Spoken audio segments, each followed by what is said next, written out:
Okay, so we're rolling.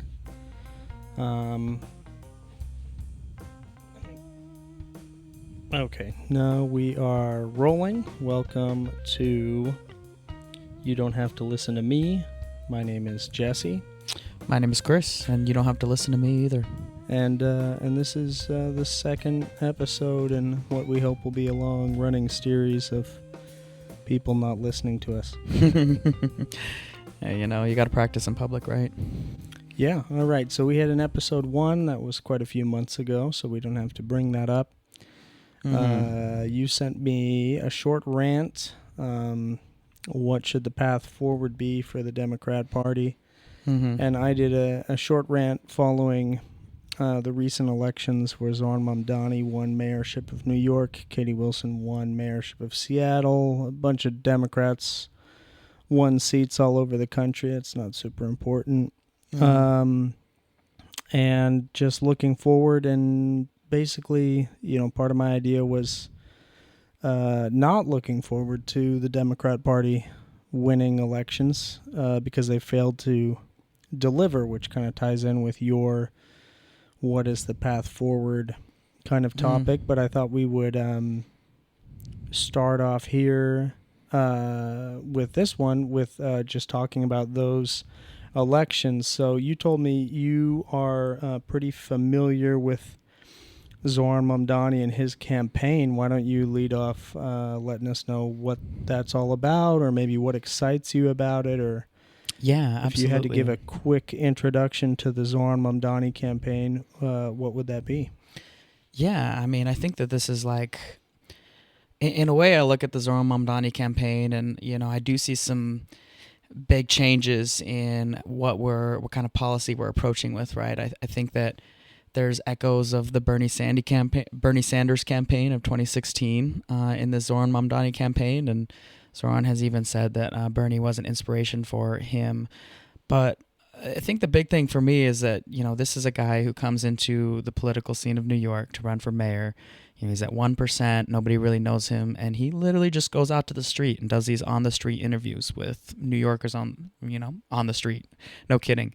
And really hones in on what people are interested in seeing from leadership, what pain points people are feeling, what people need and want from their mayor, and is able to put together this platform that is really informed heavily by the people of New York.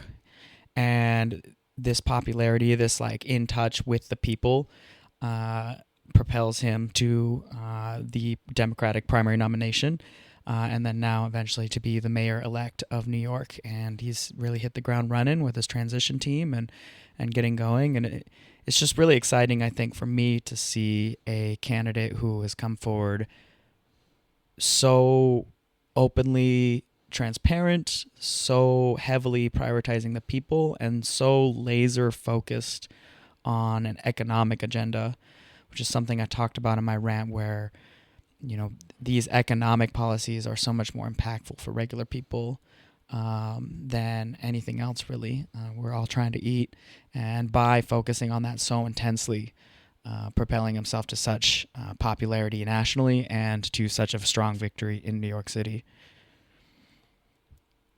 Cool. Yeah. Couple questions. You said that his campaign had echoes of Bernie Sanders 2016 and was inspired by it. What parts of it are you talking specifically about, him interviewing people on the street, or was there something else that you thought was reminiscent of Bernie's campaign? Yeah, there's a couple parts of that. One is the grassroots effort. I remember Bernie Sanders' campaign being one of the things he was the most proud of was the small dollar donations, right? My average donation is, this small dollar amount. I wish I could remember the number, but I was very proud of those small dollar donations, the grassroots movement, people knocking on doors. And that's something that Zoran did a lot. He had tens of thousands of volunteers in New York City to knock on doors, canvass, phone bank. That grassroots movement powered by people is bound to get support from the people. So that's an echo of the Sanders campaign. There's also that, just again, the focus on economic agenda and really like staying consistent. In Bernie Sanders' very long career, he's pretty much said the same things for decades. The top 0.1% own more wealth than the bottom 50%, et cetera, et cetera. And Zoran has really been focused on these particular policy platform points that he has. I'm going to make buses free. I'm going to freeze the rent for New Yorkers. I'm going to raise the tax rate on the top 1% of New Yorkers to match, the corporate rate is to match New Jersey, and then the millionaire rate to increase 2%. And just staying like consistent, repeating that this is what he wants to do. There's no real fluff to it. There's no real dancing around the question, like this is what I want to do and this is what I'm going to go try to accomplish. That is also very reminiscent of, how Bernie Sanders speaks about his policy as well. It's very consistent. It's very focused. I hear the criticism a lot that this is a pipe dream agenda. That I want to back up because I want Yeah. to talk about the campaign a little bit more. go for Because there's a couple interesting things about Mamdani's campaign in New York. And one of them is that New York has the donation matching. So it. they have public funds available for the candidates that if they, have a certain amount of, money donated, then the city matches. And I think it even matches at a higher rate, like 4-1 or 2-1 or something. Mm-hmm. And so that is one of the ways that Zoran Mamdani, through small dollar donations, was actually able to raise even more money through those Democratic vouchers and that campaign matching, which we have something similar in Seattle. I don't think it's as robust. Right. But you have a way that you can actually, get access to funds that you wouldn't normally be available to. And Zoran Mamdani actually maxed out. He actually hit the cap on how much you're able to get contributed by the city. I thought that was amazing when he came out with a video and he's like, hey, I've been asking for those small dollar donations. It's actually time for you to stop. Don't donate any more money to me. Yeah. And Yeah. when's the last time you heard a politician say that? Yeah. I mean, the whole campaign finance thing, not necessarily the source of the donations, which I think is something that's talked about a bunch, but like what does that campaign money go to is an interesting topic as well. And that gets into some of the finer points of, obviously money that gets donated to campaigns then goes into advertising. And that certainly gives an incentive for the people that do the advertising, which is then media, big, capital M media with air quotes around it. Do they have an incentive to promote or not promote people who are donating more money? In other words, people that get more campaign donations. So that's kind of like a tertiary factor in the whole campaign donation conversation. We don't have to get into right now, but it's something to think about. That, if you are paying, your local news station $1 million to run your ads, is that going to influence their coverage of you based on how much money the station's getting or the newspaper's getting or the radio station's getting to run your ads? Another thing that was interesting about Zoran Mamdani's campaign is that his, opponents, and you kind of just gloss over these, he ran for the primary and then he ended up winning. But I think a big part of the story was how his opponents were just complete trash. Like, I think it would have been pretty surprising if, just in a vacuum, in a bubble, if he didn't win, just based on how completely awful his opponents were. Now, when you factor in things like how much money was spent against Mamdani and the outrageous muckraking and just complete slander job that was done, calling him an anti-Semite and trying to get him to answer for things that, people he's acquainted with have said, which I think is hilarious. The 9/11 talk was just a little overblown. Well, I mean, it's a thing where it's like, Hassan Piker, who's a political streamer who is friends with Mamdani, said something controversial on a podcast once, and they're asking Mamdani, hey, what do you think? Are you still going to be friends with this guy because of something he said, or do you disavow something someone else said? I mean, I think it would be pretty absurd if I was like in a job interview and they said, hey, this guy you went to high school with posted a racist meme on Facebook. How do you answer for that? It's absurd how much he was associated with stuff that he didn't even say, and then also just how much of the coverage of him was just blatantly Islamophobic or racist. It is absurd. And that's even outside of just how complete trash Cuomo is. A guy that's famous for killing grannies and slapping fannies. A guy who lost a primary and then ran as an independent. He ran in the primary against Mamdani in the Democratic primary, saying that he was the only candidate that could adequately stand up to Trump, and then loses the primary, runs as an independent, and gets endorsed by Trump. Is hilarious. Eric Adams, who, by all accounts was almost run out of town as mayor of New York multiple times, decided to run again and ultimately dropped out. A lot of people believe at the request of Trump, with promise of a position for him. Yeah, or someone else, some other interest that wanted to see Cuomo win or see Mamdani lose. I think those could be separate things. And the idea that, one of those like alternative history questions, I guess, would be that if there had been a viable moderate or Democrat candidate to run against the quote unquote communist, would we have seen a close election, or would we have seen, Mamdani lose if he hadn't been running against Eric Adams and Cuomo?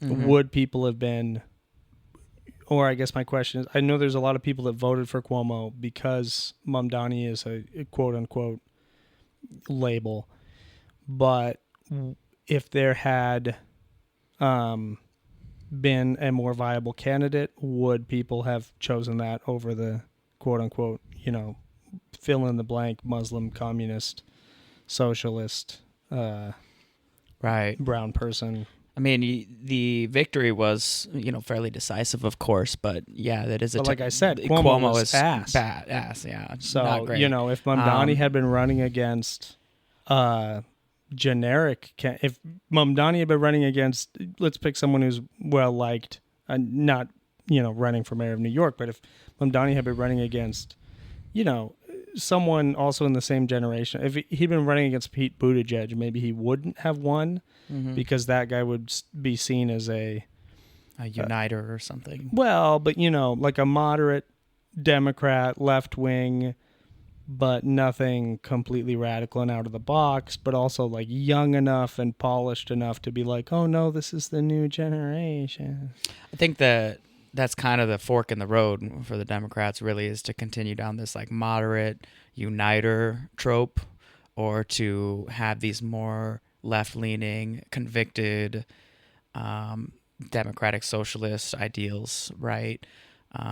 Very much the old guard of the Democrats is that moderate wing, that centrist, corporatist.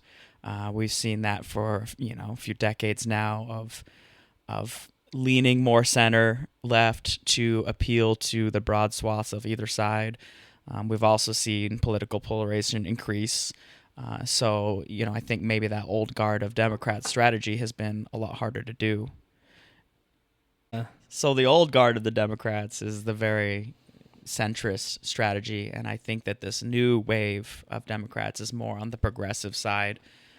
I think Bernie inspired a lot of people, and I think that that has cascaded down into more electorate, cascading into more elected officials. AOC, I see as like a consequence of that. Zoran Mamdani, the squad, if you will. And I think that that old guard of centrism is on its way out, and this progressive generation of Democrats, even though they're really trying to keep the door closed on them, is on their way in. I do think that Zoran is a very charismatic guy, a great speaker, great policy, a lot of clarity. So I do think that even with a quality moderate, he would have had a great chance. Let's step back. Okay, you are answering my actual question, but I did want to step back because I think Let's go back even more. I think that you are operating with some kind of false dichotomy here, where I guess I'm just a little bit more cynical about the Democratic establishment. Not necessarily the voters or the people, but The Democratic establishment, like the old guard, right? No, I think you're looking at like this deal like, okay, it's 2016 and it's Hillary or Bernie in the primaries. Mm-hmm. And next time it's going to be Bernie or next time it's going to be AOC. But really those people are the exceptions. I think that like my prediction, so let's put this in the box for my prediction. My prediction is that for like 2028 we're going to get a Democratic primary. If the Democrats have their way, that comes down to being something like a Democratic primary between Gavin Newsom and Pete Buttigieg, who are both corporatist, moderate Democrats. Mm-hmm. One of them's a little bit older and fills more of the archetype of an old guard politician, and Gavin Newsom, both in the way he dresses, the way he looks, the way he talks. Mm-hmm. And then you have the younger guy in Pete Buttigieg, who's, he's gay, he can wear a flannel, he's a little bit more of a different character, but like policy-wise, they're going to be the same. And policy-wise, they're not going to do anything different than Hillary or Kamala or Joe Biden would have done, or Obama would have done. Mm-hmm. And so, and I feel like it's the lesson that we should have learned with Obama. And that it definitely should have been hammered home with the 2016 and 2020 primaries, is that the Democrat establishment is not going to let a progressive in the race if they have anything to say about it. Can I ask you to expand on that a little bit more with the concept of one of the talking points I hear about Obama? Let's look at Obamacare as an example. When we kind of look back with our rose-colored glasses, on the left, we can look back at Obamacare and say, like, Obama did spend a year negotiating Obamacare. There was a lot of back and forth and discussion and like compromise and bringing in different stakeholders. It took a long time to work out and hammer out and vote in Obamacare. So there was this compromise, but when you look at the conservative talking point, it's that the vote for Obamacare was still along party lines. At the end of the day, all that compromise or anything didn't mean nothing because in their eyes, the Democrats and Obama still hammered in whatever they want without any compromise or input from the right. Okay. Yeah. I mean, I was talking about Obama's just entire presidency. But if we talk about Obamacare specifically, it's kind of his legacy, Yes, because the rest was trash. But Obamacare is also trash. Obamacare's trash. It's nothing that it... No, that's not true. I'm exaggerating. It did not solve but a few issues. It's like a Band-Aid. Not even. No, it's worse than a Band-Aid. Band-Aid, lots of stick. I mean, it's not. So the deal is that Obamacare was written by the Heritage Foundation, the same organization, conservative think tank that wrote Project 2025. So they're not out to help anybody. What Obamacare does is gives more money to insurance companies. Now, the few problems that Obamacare solved was getting the pre-existing conditions, so guaranteeing coverage for people with pre-existing conditions, which is important. And no one is discounting that, except for, I don't know, sadistic assholes. But the fact that people with pre-existing conditions were getting denied health care coverage is absurd, and obviously it corrected that. Another thing that it did is it did help subsidize health care for the consumer. No, for poorer people, like for people who are unemployed and stuff. Specifically. Okay, but the clause in there allowing young people to stay on their parents' insurance for a longer period of time was also incredibly helpful for me personally. I can speak to that clause as well as being a positive one. Yeah, I mean, personally, Obamacare screwed me over because we had the healthcare plan that my family had from the state of Washington, socialized healthcare that we had from the state of Washington, was free, and after Obamacare was enacted, my family had to start paying for it. I don't know if they changed like where the poverty line was or the income requirements for getting on, but we went from having free health insurance to having to pay for health insurance. Fascinating. So, that's an anecdote that doesn't really have to do with that. But the deal is that, and I think we're finding some of this out with the recent government shutdown and the debate around it. So let me put it to you this way. There's all these articles and stuff going on where, couple in Tennessee or whatever who was on, some sort of ACA plan. They were paying $400 a month. Beginning in January 2026, they are going to start having to pay $2,500 a month for their health insurance. Okay. And that's the headline because, this is because of the big, beautiful bill that was voted on and the way the budgets went. And this is why the government was shut down to try to get that subsidized money back.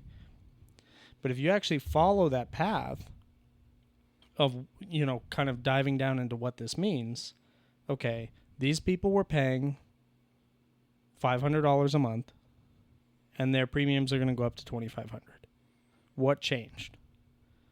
The budget for ACA subsidies, as in what the federal government sends to subsidize those people, got eliminated. But what that also means is that for all these years, since 2013 or 2012 or whatever, these people have been paying $500 a month, and the federal government has been paying $2,000 a month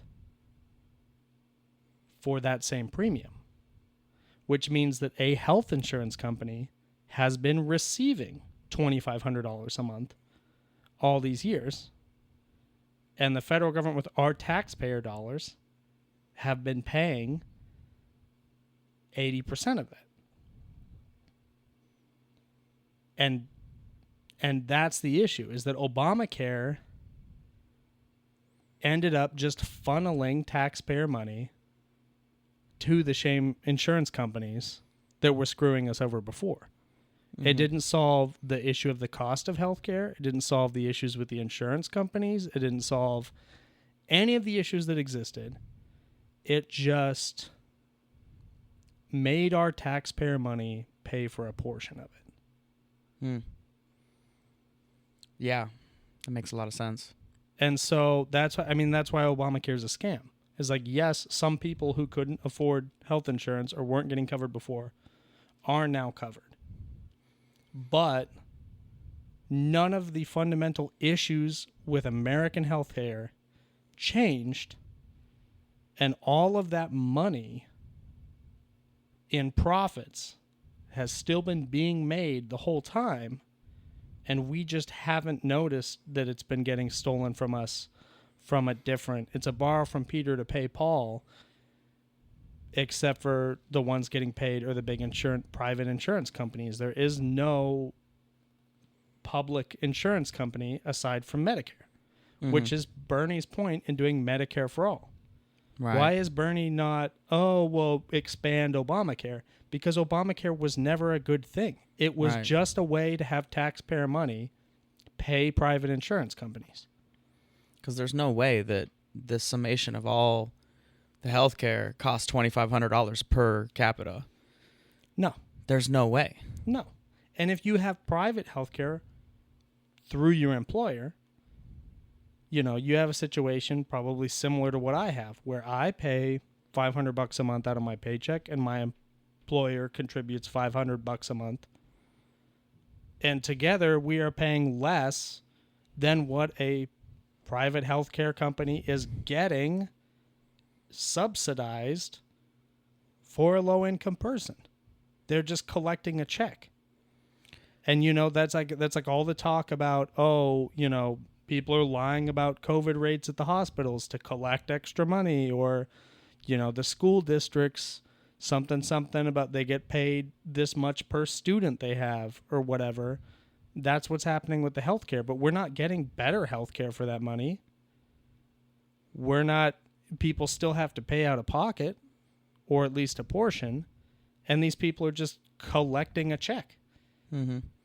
None of the fundamental problem has been resolved, and I think it's a travesty that goes down as a positive entry in Obama's legacy, because that's absurd.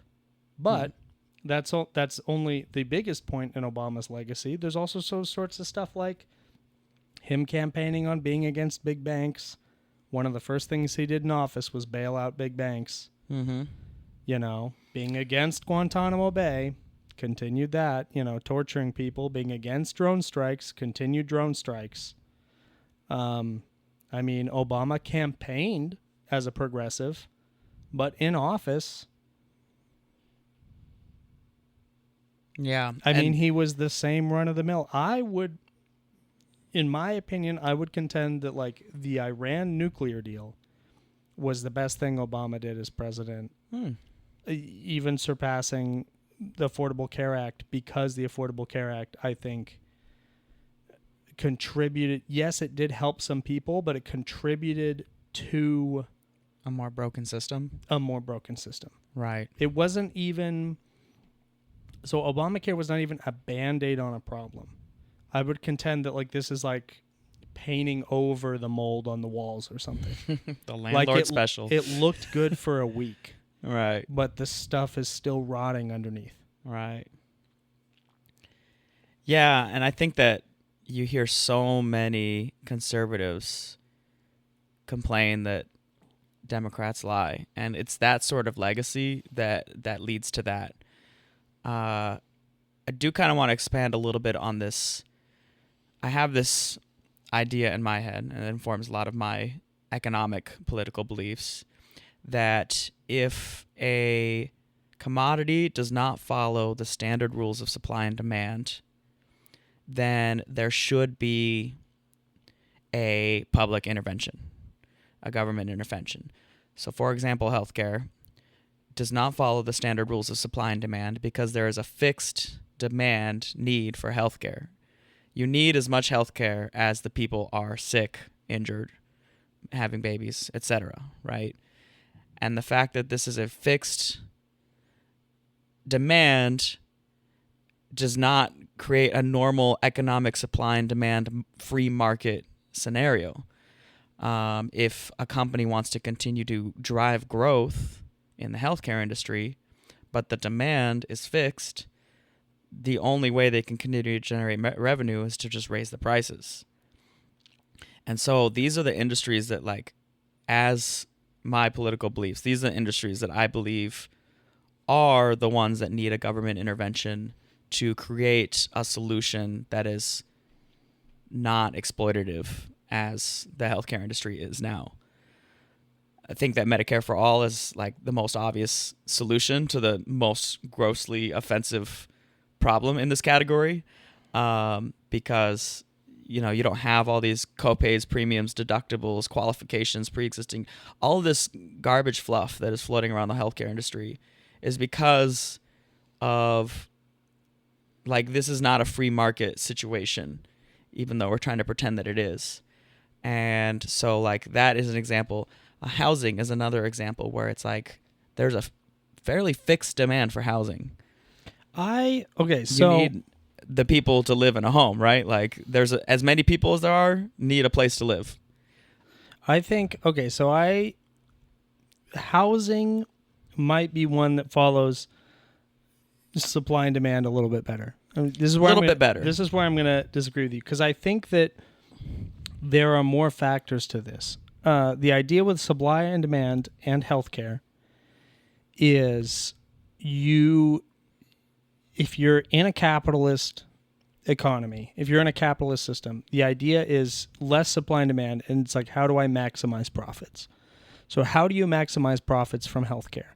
If you're a healthcare provider like a hospital, it's charge more and give less, right? Mm-hmm. And if you're an insurance company, it's charge more and give less. Mm-hmm. Now, we have a problem that healthcare fundamentally is incompatible with capitalism or with the idea of maximizing profits, because you're profiting from people being unhealthy, or you're profiting from them getting overcharged, or you're profiting from, this is not apples and oranges. This is not different kinds of rice at the grocery store.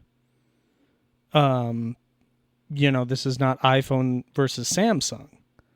The whole idea is you are providing, a service. Someone can't choose not to go to the hospital, and you are charging for it. And if you want to make more profit, where's the profit going to come from? Mm-hmm. So it's kind of like fundamentally incompatible. Correct. Whereas housing, yes, there is a demand equivalent. Like you could say there's this many people living there. There are this many houses. That would be a very Soviet way of looking at it, right? Mm-hmm. But at some point, if you look at like the Soviet buildings, I mean, they would just build a whole apartment building. Yes, there's an apartment for every person that lives in this city. There's one bathroom on each floor. Mm-hmm. Deal with it. Right. A community kitchen. Deal with it. So there is an idea that, and I think that if you actually don't demonize capitalism and you go with the fundamental principles of capitalism, you would end up building enough houses for all the people who need them. Some houses would be nicer for rich people. Some would be more affordable. People would upgrade. They'd sell the house. That's the market, right? Mm-hmm. The issue is that you have anti-capitalist and anti-free market influences. Anybody that wants to do a monopoly or price fixing or price manipulation is fundamentally anti-capitalist. And this is what people don't understand, because they confuse capitalism with corporatism. We have a lot of corporatism in America, and this includes the healthcare industry. They're maximizing profits for themselves, not in a capitalistic way, because there would be a free market, a free exchange. You would be able to choose this or that, but you don't really get a choice. And for housing, with apartment buildings, with these people that price fix apartments, with construction lagging behind, I know there's complaints in California. It's anti-competitive.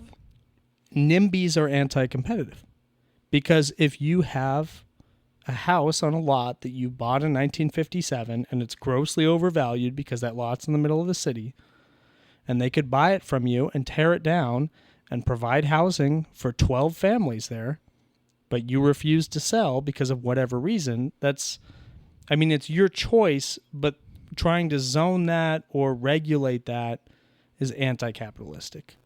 Because in a free market, that house would get sold. across the street from you, let's talk about NIMBYs, right? Mm-hmm. Because they change their mind as soon as they want the money. Yeah. But if the house across the street from you wants to sell and become an apartment building, that's capitalism and that's free market. Mm-hmm. And twice as many people can live there. Right. And Now, you can choose to move somewhere else in a neighborhood, in a suburb, because now you've sold your house. Now you've moved into another house. Now they've built more houses in the housing development. And it would work itself out. But it's kind of like the anti-capitalistic influences that are just trying to make money. Things like Blackwater that are buying residential homes and then renting them to people. I was going to say, when That are you going to mention keeps- private equity? That keeps the supply down. Why are they buying residential houses? And instead of tearing them down and building a 10-story apartment building, they're renting the residential house. Because if they keep the supply low, they can charge more. You see, why doesn't Blackwater buy all these residential houses and build apartment buildings? You'd think, well, isn't that what all the corporations want to do? No, because as long as there's a housing crisis, they can charge $6,000 to rent a house. Right. And they get it. They get that cash, right? The private equity gets the cash. They don't want to build more housing. They're not incentivized to build more housing. This situation still sounds like it needs a government intervention, though, because all things being existing in our capitalist system, even if they're engaging in anti-capitalist practices, there's nothing to stop them from doing that. Right. So I want to clarify that when I say that systems that don't follow traditional laws of supply and demand need government intervention, I'm not saying that I want only public housing, Right. but I'm saying there needs to be some kind of public policy yeah. that guides that market into a direction that's healthy for all citizens. Right. That could be rent caps.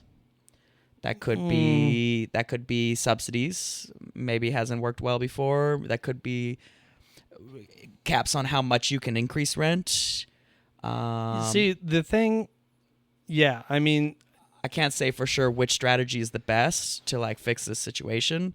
Some people have said like we should follow a model of housing where, you know how when you're at the dinner table and it's like everybody eats first before you get seconds. Okay. What if everybody must have a place to live before you are allowed to buy a second property? I don't know like how you enforce that or how you build that system, but these are the kind of ideas that we need to like be chewing on because the current system is obviously not working. Yeah. I mean, I think open it up to build more housing, and then so there are enough houses, and then Supply definitely drives prices down. So like, yeah, I mean, and then allow the other things, because stuff like, for example, like rent fixing, right, or rent pauses, it ends up kind of like adversely affecting people who aren't below that income line, right? Because then apartment owners above it charge more. So then you're either in rent control or you're getting shafted. Mm-hmm.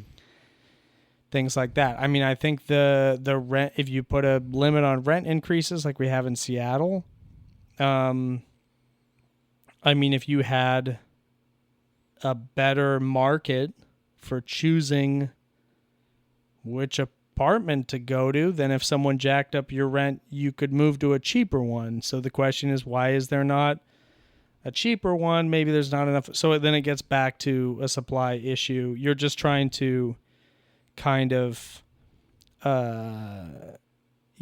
Band-Aid the supply issue. I think a lot of those solutions are just trying to Band-Aid the supply issue.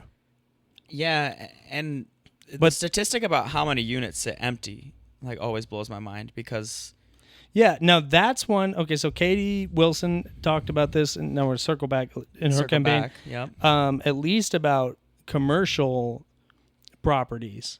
But yeah, she's talking about putting a penalty on leaving stuff unrented, which is, I think, at least to me, makes more sense as an incentive to lower rents in a more free market ways. You just say, hey, unoccupied, call it apartments or even commercial spaces, you get a penalty for leaving them unoccupied. Mm-hmm. And so how are you going to fill those? Well, you're going to have to lower the rent to make it more competitive. Mm-hmm. So like that's now we're talking. See, right. I like. So you this. give them a penalty for leaving it early. You can't have empty apartment buildings. Okay, well if nobody can come rent this at 1,800, I'm going to have to lower it to 1,700 and try to get them filled up. I'm going to have to lower it to 1,600 and try to get them filled up.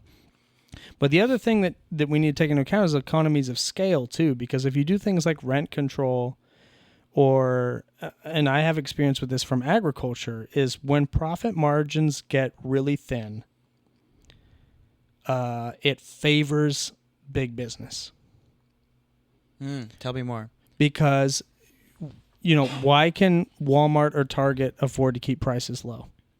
Because they got capital. Because if you're moving a lot of product, okay, if you're a small business selling iPhones, if you're going to pay your rent, say you got to make $100 profit off each phone to pay your rent. If you're a little store at the mall. Okay. If you are Apple and you sell 1 million phones a day, you could make 50 cents off each phone. And still have $500,000. And still be making a profit. So if you do things like rent control, or there's a lot of different things that you can do. For example, agriculture, where I'm from, apples, the profit margins have gotten lower and lower. Not apple, but apples, like the fruit. The fruit. The profit margins got lower and lower. And what that happened turns out to be a reality that if you don't have at least 50 or 100 acres, you won't even make enough profit to feed your family year after year. So that's going to favor giant farms and giant landowners. And that's why you have this giant landowners and kind of the endangerment of this small property farmer is because they're not making enough profit. Just kind of an argument for progressive taxation, like you put more penalties on a bigger entity. But those taxes would be still dependent on the profit. The idea is that if the profit margin's fixed, if it's 2% margin of what your costs versus your sales, if it's fixed at 2%, then the only way you're making money is if you have a lot. And that's how, big grocery stores work. That's how Amazon works. I mean, they're not making $10 off everything they sell on Amazon. They're making a penny. They're just making a lot of pennies. And that's where stuff like that's why there's, only a few big car companies, because cars are a notoriously low profit margin industry. So, depending on how you work that stuff out, regulations and stuff, you can also have the effect where you drive out all the small business or the small players, and the only person that can afford to operate is a big business. And I think that's also, what I would infer is that something that's happening, in the national housing kind of thing. But I couldn't say for certain. But, going back to the idea of what kind of businesses, are standard supply and demand, that's also why things like water and electricity are usually public services. Right. Because generally it's going to be a thing like if you live in a rural area, it's not profitable to run a phone line out there or to run a power line, whereas if you live in a populated place, it is. But that's kind of, the government is then involved in supplying everybody with power and water, and everybody kind of pays an equal share of that, even though the opportunity cost of running a pipe all the way out to Jim Bob's house in the woods is actually a lot more expensive, right? Or to get the farm out there hooked up to the sewer or something. Right. So yeah, these are great examples of things that do not follow the standard laws of supply and demand. If water went private, it would be, we can imagine how troublesome that would be based on. Been like numerous like shitty sci-fi movies on that subject. Yeah, absolutely. So, I think that's something that, like, when we think about economic policy, like, that's the kind of principles that we need to, like, think about. And I think that we can, like, agree that maybe healthcare subsidies weren't the best idea, but that doesn't mean we don't need some kind of intervention. And so, like, when I hear Mamdani come out, it's like, okay, we have our public housing, and, like, we get to choose how much, like, what kind of percent we get to raise the rents, and we're going to do a rent freeze. That makes a lot of sense to me as, like, a way to drive more competitiveness in the market. Having a public option for the grocery store. These kinds of things are touted as, like, socialism or communism, but really they're, like, driving more competition for the grocery stores, more competition for the housing. I disagree, though. Okay, so tell me how a rent freeze is going to drive more competition. So you have these units that are part of your, public housing, right? Your rent control units, etc. Having a rent freeze,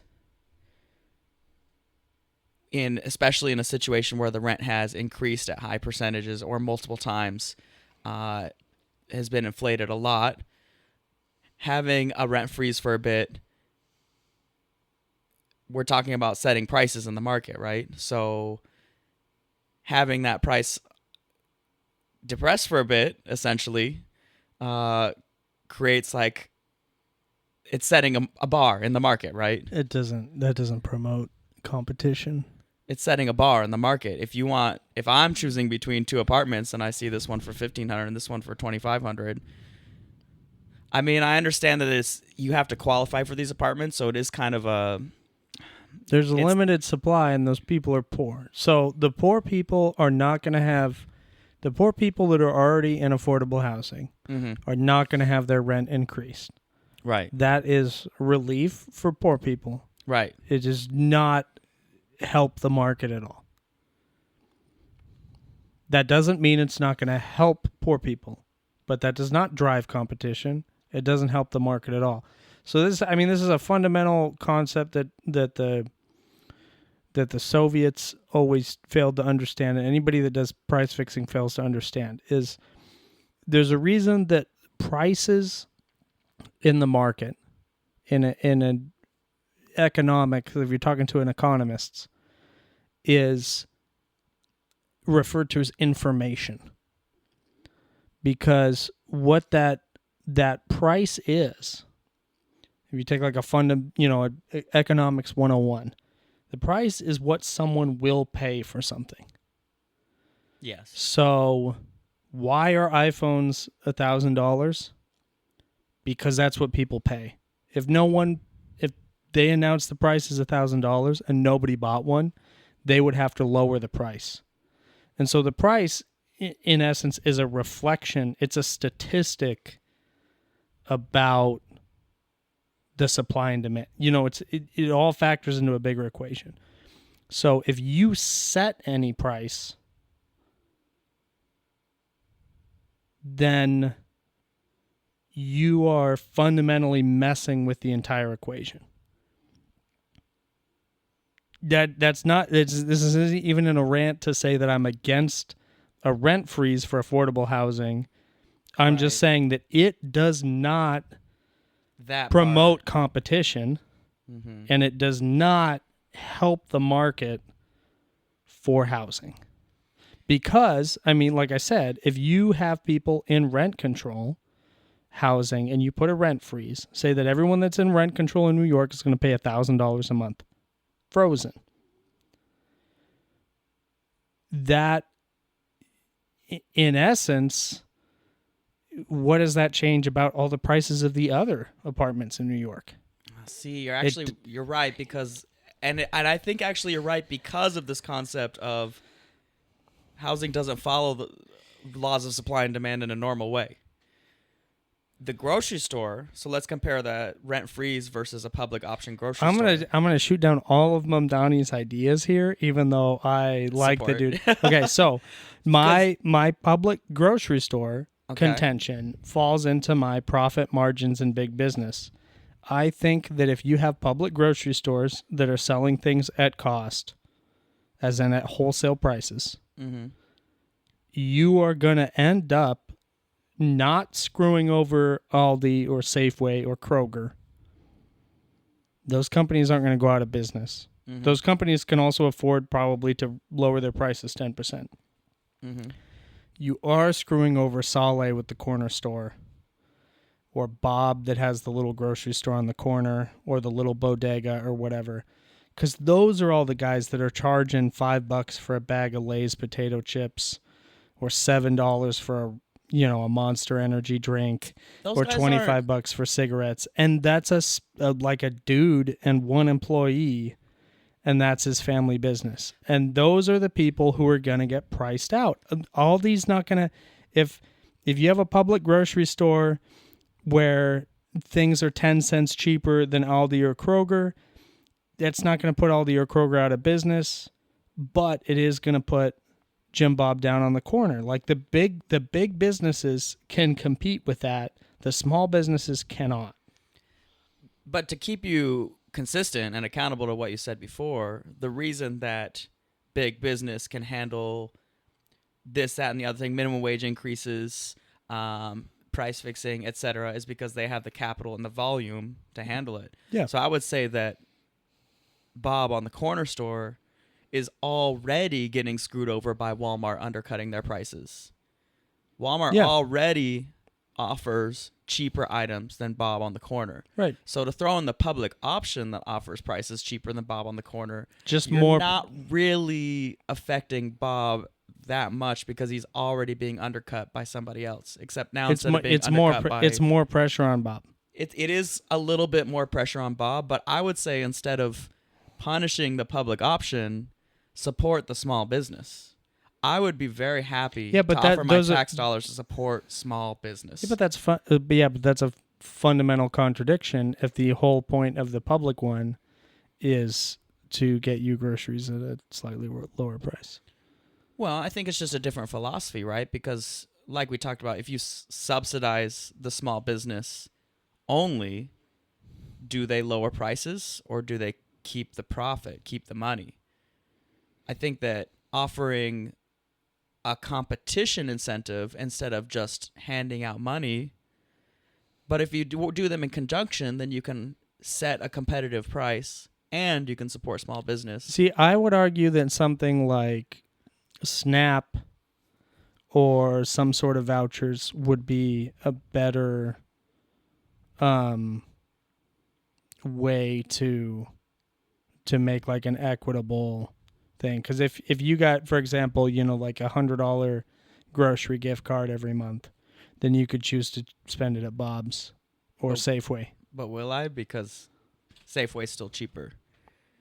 And I think the majority of people would still choose Safeway, and they still do, getting their SNAP benefits, go to the cheapest place they can get their groceries and get the cheapest groceries they could possibly get. Yeah, but you get more equal opportunity that way, I think. Yeah. And I will say, like, we're kind of talking about minutia, Why are you suddenly yelling? Oh, sorry. Yeah, let me get my low voice back. No, but I just think that I'm so passionate. Bob's going to get priced out first. It's going to be and that's what we saw during the COVID pandemic. Is the small businesses were the first to fail, Mm-hmm. and the big businesses stuck it out. Yeah, that's true. And so, yeah, I guess I do not have a better idea in mind, and that's not necessarily a universal condemnation of the public option grocery stores, but I just predict that it's going to hurt small business. Right. Yeah, well, I'm excited to see how it plays out because I think, regardless, it's a big idea, and we've been doing things the same thing for a long time, and it's nice to see actually something fresh and new. Okay, so yeah. Now, if we circle all the way back around, Yeah. to the original topic of discussion, Yeah. I think that I would almost contend that Katie Wilson winning mayorship for Seattle is more interesting than Zoran Mamdani winning for New York, because the aforementioned reason that Mamdani's opponents were ass, and Katie Wilson was just not as charismatic or a good public speaker or a good social media presence as Mamdani. Mm-hmm. And Bruce Harrell, arguably, also ass, but much more, Much less ass. Like, much he didn't do that bad of a job with Seattle. Disagree, but he's not famous for killing old people and sexual assault, and Right. he's not famous for being bribed by the Turkish government. So he's doing a little bit better. No major scandal, A few minor scandals that are all consequential, but just a much more run-of-the-mill, safe bet, moderate Democrat, without like a super just terrible controversy. Still got edged out by Katie Wilson, who, for all of her positives, just like terrible public speaker, and struggled in some of the public facing aspects. Right. I do feel like an important dichotomy. A dichotomy. Dichotomy between the two, and kind of a dichotomy between the moderate and the progressive.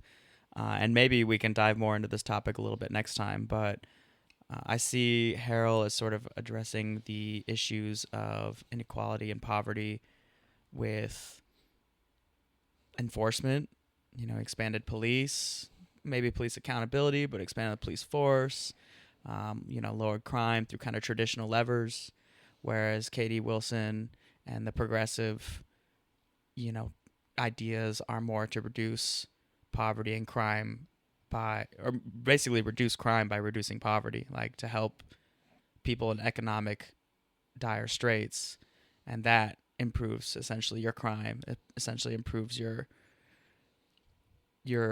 determinants of success and wealth and thriving in the city. Which is another big topic that Bruce Harrell was a very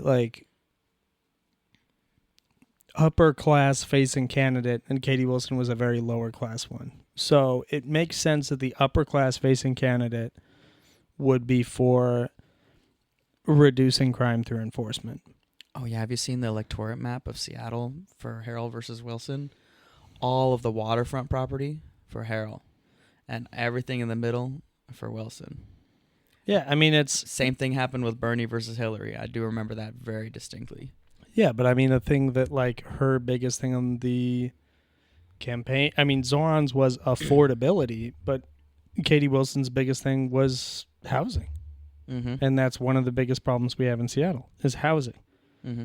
And, Bruce Harrell, one of his minor scandals was promising, getting a certain level of housing a certain amount of homeless shelter, homeless housing available, which he didn't do, and then lied about it, and then tried to do it the last minute during the campaign, fulfill his campaign promise from getting elected in the first place. Right. Which was not treated as a huge scandal, but well, it's hard to a problem. it's hard to treat it as a huge scandal when a lot of the primary complaint about the Democrats in general is promising something and then totally ignoring it, or turning back on it. Yeah. I mean, but it's just like that was not one of his, that wasn't something he actually got done as mayor. Or like even visibly prioritized. Yeah.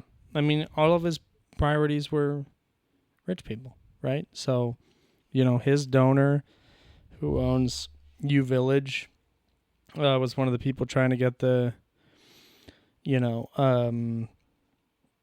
nudist beach park shut down, and Bruce Harrell famously sympathized with him on a phone call. I was like, yeah, I don't like them either.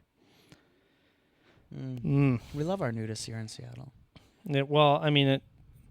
For those listening who aren't aware, it was a nudist park popular with like queer and gay and trans folks, and that was what people had complained about, and that's what a big money donor had complained about to Bruce Harrell, who was sympathetic and stated that he was not fond of them either, which is at least not scandalous for Seattle. Not a good look, for sure. I actually did not know about that one.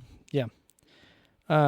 There's things like, so Bruce Harrell lives down, has a house in Seward Park. It has been alleged that he actually lives in his second home in Bellevue, not even in Seattle, but his house in Seattle's in Seward Park.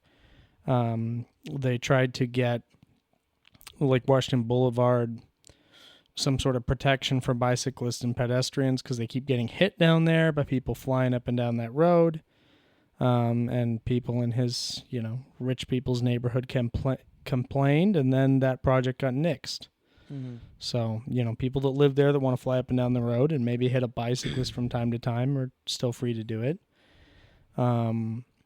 Started construction on, or at least the planning phases on one line of the light rail, and then changed their mind to do the east-facing one, which, is not only problematic to prioritize more affluent communities when building mass public transport, but I think they also lost money because they'd already started the project in one direction, which was supposed to be towards, poorer areas, and then changed their mind to direct it towards more affluent areas. That's not a good look, but that's very Seattle. All of these things I'm stating are very outwardly progressive, but politically actually catering to the wealthier, the better side, the wealthier half. If I had $1 for every Tesla that I see on the road, oh man, that has a bumper sticker that says, I bought this before I found out he was an asshole, I'd have enough money to buy a Tesla. And also, he's always been an asshole. He was never cool. Elon Musk, it was not just, he came out of the closet last year when Trump was running for president. He always sucked. I laugh at you a little bit because you were a little bit of an Elon stan for a while. Not like a full-on, but you were kind of singing his praises a little bit. And I never liked the guy. He always sucked. I compared him to Kanye West because he's very gifted in his particular talent. He's not. And he's not good at socially or really a lot of other things. Okay, kind of a savant. Okay, so let's get back to that. Elon Musk is not a savant because he's not good at anything. He's faking it. He's good at making money, that's for sure. Faking it. He just promises stuff, doesn't deliver it, gets a government contract or gets investor money, and puts it in his pocket and moves on. He's pretty good at that. I know you're. Anyway, I mean, but that is emblematic of Seattle. I bought, this shitty rich person car, but yeah, don't think poorly of me. Mm-hmm. Or it's the same people that, put a Black Lives Matter or a rainbow flag in their yard or a Kamala or Hillary flag in their yard. But then when something comes up on their local ballot that's going to, raise their taxes to fund a school or to help something that helps a poor community, vote no. Mm-hmm. Or, Bruce Harrell versus Katie Wilson, vote no. I bet you every single one of those waterfront yards has some sort of politically motivated left-leaning flag in their driveway or bumper sticker. Mm-hmm. But as long as it's not their money, right? It's the virtue signaling. It's the infighting. It's the cancel culture. It's a lot of the stuff that hopeful the Democratic Party leaves behind and just focuses on taking care of people at the end of the day. That's all that really matters. We're just trying to take care of each other. I like the Katie Wilson one because I did not have a lot of faith that in Seattle there were more of us than there are of them. Mm-hmm. That, I mean, and when the results came back the first day where it was like 48-52 for Harrell, it turns out they had more votes to count and she won by like 1% at the end. It was close. But I was, even the first day, I was like, I wish that she had won, but it gives me some hope that there are 48% of us supported the Democratic progressive candidate because I had less faith in that for Seattle. And it turns out she did win, but not as overwhelmingly as Mamdani. Mamdani. Mamdani. Yeah, that's the one. But, right. Harold didn't have a major scandal. And Katie Wilson's not a great public speaker, but, I mean, it's just this city sucks. And much like, the Democratic Party at large has just kind of done this performance. Yeah. For a long time. So hopefully we see some real action now. I said I'll be interested to see it play out, A lot of people say, oh, well, you're going to get what you voted for. And, well, I kind of hope we do. Well, I mean, it's like I said in my rant, right? I mean, because, these people can only do so much. Maybe things will happen. Maybe they won't. Maybe they're liars. Maybe they're not.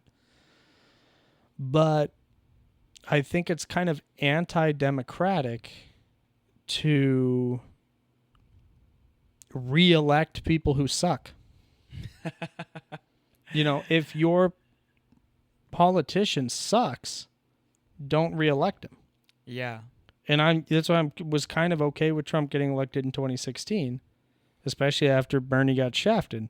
Yeah. Because I think a lot of people looked at the playing field and said, what's the devil I know or the devil I don't, although I guess electing Trump doesn't fit with the phrase.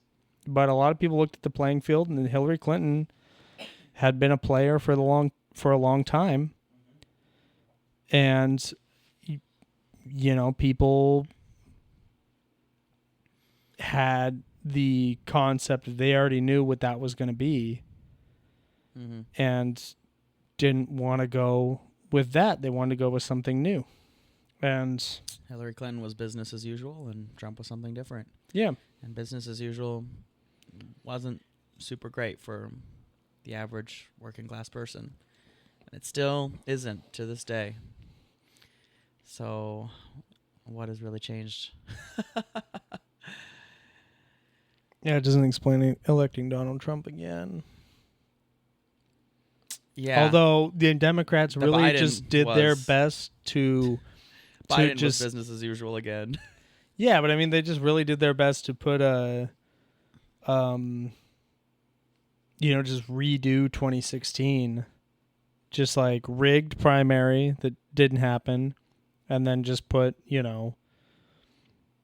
why don't we run one of the most unlikable women that we can find against Donald Trump? Why don't we just run somebody who just has a horrible personality and that nobody likes against Trump? Mm-hmm. You know what I mean? I'm not saying that because she's a woman. I'm just saying that it's funny that like how much it echoed the 2016 election, and just that like it's just a horribly Didn't respect the will of the voters for the primary. and a horribly just like unlikable person Yeah. that nobody liked. Yeah. I mean, when Kamala ran in a primary, she was getting like 2%. Yeah. It's just a classic, trying to have us pick between the lesser of two evils, hoping that we think the other side is a little bit more evil. And that's why I'm hopeful that, although I think you're right, 2028 was probably a little bit too soon to see the progressive wing of the party take a dominant force, unless the primaries really shock me. I But, would I'm hopeful like that we see that sometime in the next decade. I would like to see, when there's talk about people like AOC, I would really like to see AOC, for example, go for Schumer's seat Mm-hmm. and try to get into the Senate. I think that the progressive game plan should be, instead of trying to blow their wad on the presidential primary a la Bernie 2016, I think we should really try to,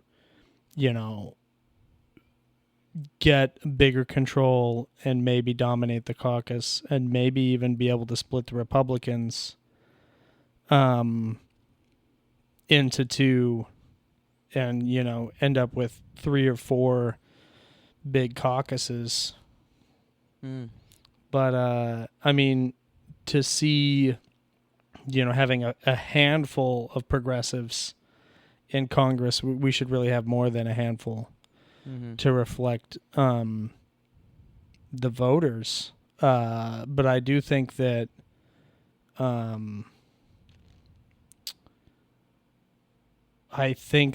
going for the 2020, I'm not saying nobody should run in the primary. I just don't think that people should put their entire hope on that. Because I think part of the concept of Bernie losing was also like, it was very public. It was, there was the idea that like he lost. You know what I mean? Like it was people had a lot of emotions and stuff riding on that. Mm-hmm. And then he got shafted, and then it was kind of a loss of steam. I would like to see, the progressives be more like progressive leaning people be like a little bit more strategic and try their best to, win Senate and House seats, win governorships, win mayorships. I think people are really for it, in that way. Yeah. And I think that just trying to kind of, I guess, hedge your bet a little bit. I don't want everything to be riding on the presidential primary. And it feels like 2016 and 2020, there was like so much riding on Bernie's primary. Mm-hmm. There's hope. Yeah. But it gets like, I mean, you can, like I said, hedge. Mm-hmm. And, try to get, even a marginal increase, I mean, if we had progressives, holding, 20% of seats in Congress, that would be some amount of leverage, especially when there's stuff like, government shutdowns going on, budget bills getting passed. Mm-hmm. A lot of people love to talk about Hillary Clinton's emails, like especially regarding Russia, but a lot of people gloss over the fact that Hillary Clinton's emails showed a DNC alignment against Bernie, and reinforcing Hillary Clinton's nomination and not reinforcing Bernie's. Yeah, I mean, we didn't need the emails to see that. Right. But you're right. If you want to change the world, A lot of times you got to start in your own backyard. You got to start in your neighborhood, and you got to start in your community. You got to start small. And I mean, local elections are one thing, but I also think that progressives have proven that the Congress and Senate seats are theirs for the taking. And I mean, you don't have to listen to us, but Yeah, I think we'll call it there. You don't have to listen to me. My name is Jesse, my name is Chris. and we'll see you next time.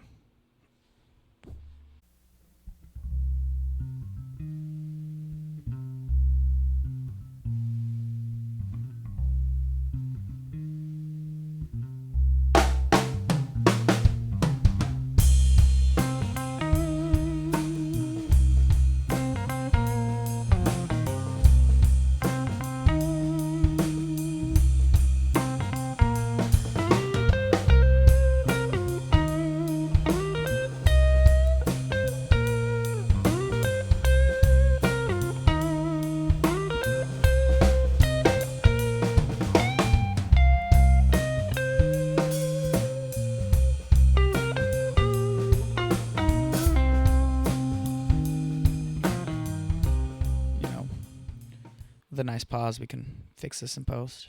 How's everybody doing out there? I hope this makes it on the blooper reel. I'm going to put out an unpopular opinion right now since I know this is going to get cut. I'm not a big fan of cake.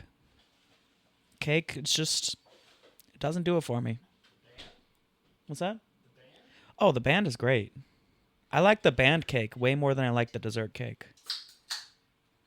Brownies, better, I think cake, it's a little dry, it's a little underwhelming.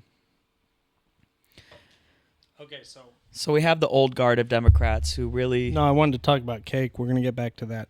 Oh, okay. We like the cake discussion. Okay, well, so something interesting about cake, though, Okay. is like for me, brownies have to be eaten with like vanilla ice cream. No. It's like apple pie is not the same without the vanilla ice cream and heat it up. But incredibly elevated, but still edible without. I don't disagree that cake is overrated and there are better desserts. Okay. But a good cake you can just eat by itself. Maybe you know what I mean? I just like... I guess there's just not enough good cakes out there. If I get cookies, I want milk. If I get brownies or apple pie, I want vanilla ice cream. And if I don't have the vanilla ice cream, it feels like something's missing. Mm-hmm. But if it's a decent cake, you're not like, I need that other ingredient going on. I am a carrot cake fan myself.